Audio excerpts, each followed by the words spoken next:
Eretz Israël, elle est menacée. Allez, regardez combien d'avions qui viennent du monde entier, du Pérou, qui sont venus, un avion entier du Pérou pour venir aider dans la guerre, aider dans tout ce qu'ils peuvent aider. Ils viennent, les gens. Ils viennent ici, des avions entiers de gens qui viennent pour aider. C'est extraordinaire. Alors que les autres, ils font des avions pour rapatrier, pour sortir les, les gens d'ici. Les autres, ils viennent, ils disent, on est avec vous, on est avec vous, on reste avec vous, on veut être avec vous, on est toujours avec vous. Ça aussi, c'est quelque chose d'extraordinaire. Parce que tu vois, le gars, il vit au Pérou, d'accord? Tu dis, mais qu'est-ce que tu fais au Pérou? Oh, je suis au Pérou, d'accord? Il vit là-bas. Mais maintenant, Eretz Israël est en danger, menacé. Je viens tout de suite parce que en fait, je suis toujours avec vous. Seulement maintenant, je suis dans la cour de récréation. Je suis parti m'amuser un peu au Pérou, faire là-bas des trucs, ou faire ma vie là-bas. Bon, c'est mon style à moi. J'aime là-bas. J'aime être là-bas et tout. Je kiffe là-bas. Mais attention, ça, jusqu'à un certain point. Maintenant, si on atteint ce dénominateur commun, ça y est. Donc ça veut dire qu'il n'y a pas de galoute en fait. Ça révèle qu'il n'y a pas d'exil. Que tous les exilés, ce n'est pas des exilés. C'est des exilés superficiels.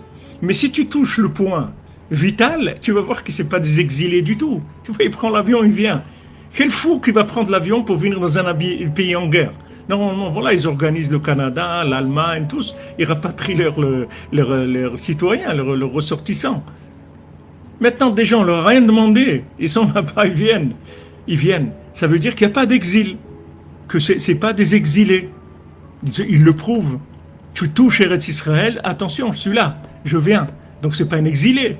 Un exilé, c'est quelqu'un qui jamais va revenir ici. Qu'est-ce qu'il va venir faire ici? En plus, pour risquer de mourir ou de se prendre un truc. Pourquoi il va venir ici? Non, il vient. Parce qu'il n'y a pas d'exil, Béhémet. Tout ça, ce sont des révélations messianiques. C'est des niveaux très, très élevés.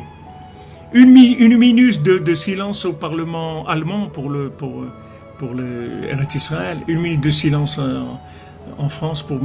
Où on a vu ça? On n'a jamais vu ça. Le bien de Esav, il sort.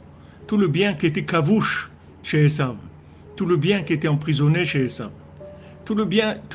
à chaque fois que Esav, Rabbeinu dit, à chaque fois que Esav, dans l'exil, il a empêché les Juifs de faire la Torah. Uniquement par sa structure, combien de Juifs ils ont peur de mettre une kippa dans la rue, même des rabbinim il y a quelques années en France, et qui disaient bon, il vaut mieux pas mettre la kippa dans la rue et tout ça. Maintenant, quand ils ont empêché de quelqu'un de mettre la kippa, Rabbi nous dit qu'est-ce qui se passe? Ce bien-là, de mettre la kippa, ils l'ont empêché, ça veut dire qu'ils l'ont retenu. Maintenant, ce bien qui a été retenu, un jour il va sortir. Donc tout ce bien-là qui a été retenu, de tous les gens qu'ils ont empêché de faire ce qu'ils devaient faire, parce que ils auraient pu vivre d'une façon beaucoup plus engagée, mais ils avaient peur. Ou des gens qui ont été obligés de travailler le Shabbat parce qu'ils ne trouvaient pas de travail. On dit, ah non, monsieur, ici, il n'y a pas de Shabbat et tout, si vous voulez. Il n'y a pas. Quand, à notre époque, quand nous, on était au lycée et tout ça, et les gens qui voulaient faire Shabbat, il fallait se battre. Il fallait se battre. Ma femme, quand elle était au lycée, qu'elle a commencé à faire Shabbat à l'âge de 15 ou 16 ans, elle n'allait plus le Shabbat à l'école, au lycée. Ils ont dit à ses parents, on va vous renvoyer. Il n'y a pas, il faut venir à l'école. Elle dit, moi je viens, mais je viens sans rien.